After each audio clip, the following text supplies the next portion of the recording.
I'm really pumped because it's day 3 and we are finishing up the composition on one page. Can you imagine that we have managed to squeeze all 3 flowers into one page? Now I hope that you have at least painted in A4 size, otherwise it's going to be a real tight squeeze. That being said, today we're going to be painting the Cosmo flowers, and before we go into the painting, I just want to remind you that regardless of how your painting turns out or where it is in the stage or whatever mood that you're in, I want you to go in the mindset that you are here to have fun, and really whatever that happens during the creating process is all a journey, and I want you to take everything as a practice. Practice getting to know your materials, practice getting to know yourself, and practice getting to know art. And if you're ready for all of that, let's take a look at the supplies that we'll be using.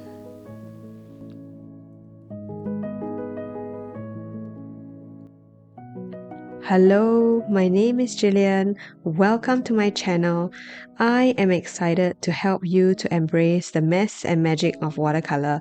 Let's begin today's tutorial. Today we're going to be adding in our Cosmo flowers. So we're using our flower color guide to help us to find that reference photo, and then we're going to be setting it aside. And if you have this book, I would recommend that you have it next to you, because this is going to help you to kind of figure out how the flower looks like on reference versus seeing how I paint it. Now what I'm going to do is I'm going to be placing the Cosmo somewhere on the left hand side, just on top of our spray carnations that we did on day 1. And I'm going to have to figure out how to place it, because right now the spray carnations and the tulips are really in the forefront, and I want to put the cosmos kind of in the background. So what we're going to have to do is, because the flowers are going to be closer to the background, we're going to have to pull out a cooler red. And in order for me to get a cooler red that is a bit more muted, I'm going to be mixing some of my complementary color, which is green, to my red, so that I get a slightly darker and cooler tone. Now what I'm going to do is I'm using my trusty flat brush, creating the petals that I see. I want you to use the brush that you love and create these petals, and you can see that I'm basically using the brush really slowly and taking my time with just pulling each of these brush strokes and pulling them from the outside in.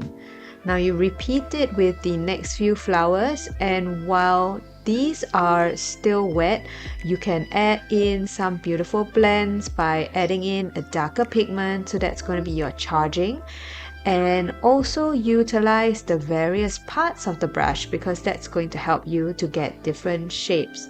Now I'm painting one that's really close to the spray carnation, so I'm also very mindful and kind of making sure that there's no overlap there.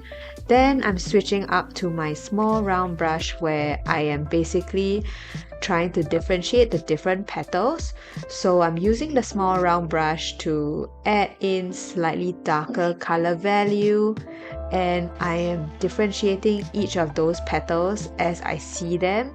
Now the reference photo is going to be so helpful, because you will get to see how exactly to place the petals forward and backward, and this is where, when you add in 1 or 2 of those layered strokes when your painting is dry, this will allow you to create that definition of a petal that is lying in the front and one that is lying in the back.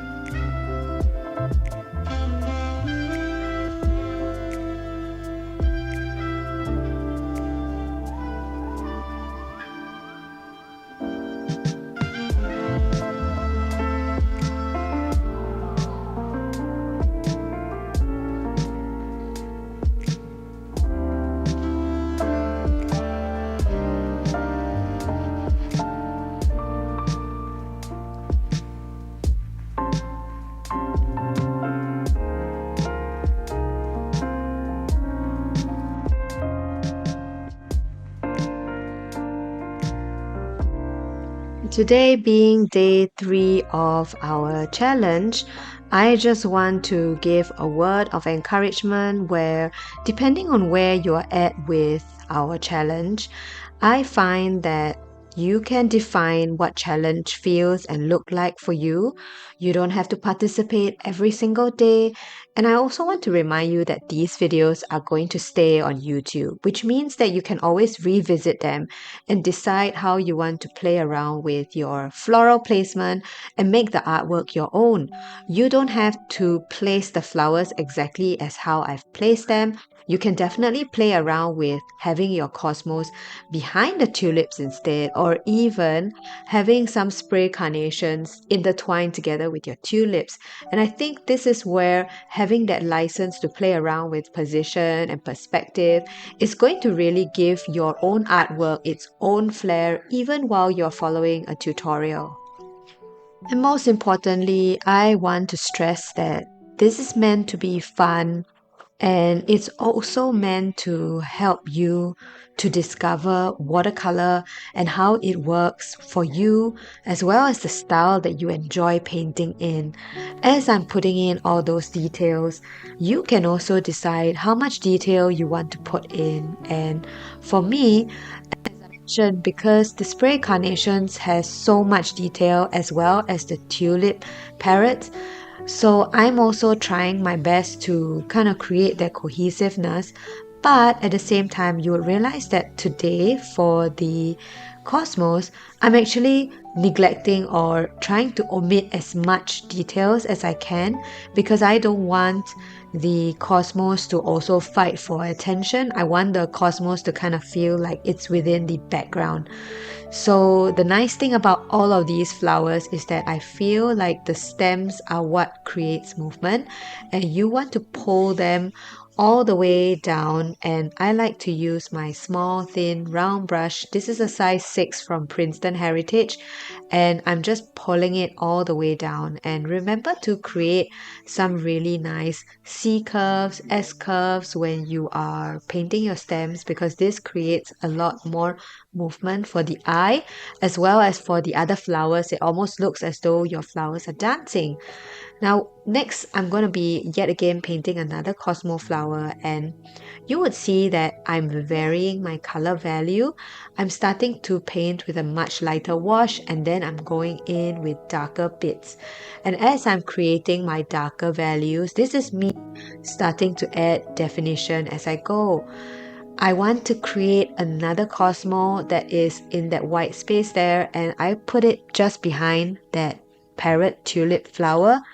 Now you can see that I'm using a really light color value there, and it is intentional because the spray carnations and the parrot tulip flower are so dark in saturation as well as color value. So then you want to pick a lighter value for your flower if you're going to place it in between, so that there's a contrast and it doesn't clash with one another. So these are some of the things and thoughts behind how to actually think and plan about your color value as you are painting. Hopefully these little nuggets and tips help. If they do, remember to drop them down in the comment box so that I can definitely provide you more of these kinds of tips to help you with your painting process, especially when we do tutorials like these.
The Cosmo flowers have these really nice thin lines that go on the petal, so I'm using my thin brush to capture some parts of that. You can see that I'm also now focusing on the centers, and this is where I'm adding really small yellow dabbing dots. And basically what I'm doing is I'm just trying to mimic what I see on the reference, but I also find that you have the license to create any color you want in the center. I have done blue centers before, and those are like really dark blue centers, mostly in indigo kind of color, and I feel like that contrast with the blue and the reds are really good and nice together. I encourage you to go check that out and see how I did that with the anemone video that I did under my tutorial flower color guide series. You can see that the blue really enhanced and brought out all of those reds. But anyway, with this particular flower, because I didn't want the cosmos to stand out, using a yellow kind of mutes everything down and creates a little bit of a normalcy in that flower so that all the other flowers stand out instead. I've added in a darker ring around that yellow color, and that's what I saw in the reference photo. This is actually Van Dyke Brown that I'm adding, and basically I feel like it enhances or creates more depth in the flowers. Now I'm also noticing that's that empty space right there, so I'm filling it with a really faint green leaf, almost like a long one that mimics your parrot tulip flowers. This is to create a bit more cohesiveness, and I want it to be really light in color because I wanted it to look like it's something in the background. Now I want you to just take a step back and take a look at the painting that I just did and pay attention to the types of reds that I've used, the different temperatures that you can notice in this entire painting. You can see that the ones that are in the forefront, like the spray carnations, those are really in the fiery warm red temperature. On the other hand, my cosmos are in a slightly cooler version. So you put them side by side, you can start to see that there is a difference in the temperatures of reds that I've chosen, and these are all intentional because I want to bring the viewer's eyes in the forefront when I use warm colors, and on the other hand, when I use cooler colors, I'm trying to indicate that these are flowers in the background. When you're done with painting your flowers, take a step back and take a look at the white spaces in your painting just to see if it would benefit from a couple of sprigs of green like what I'm doing, just to make sure that the spaces are not left with awkward gaps. And this is where I'm adding in very light color value greens to help to fill in those spaces, and the transparency of watercolor really allows you to do that.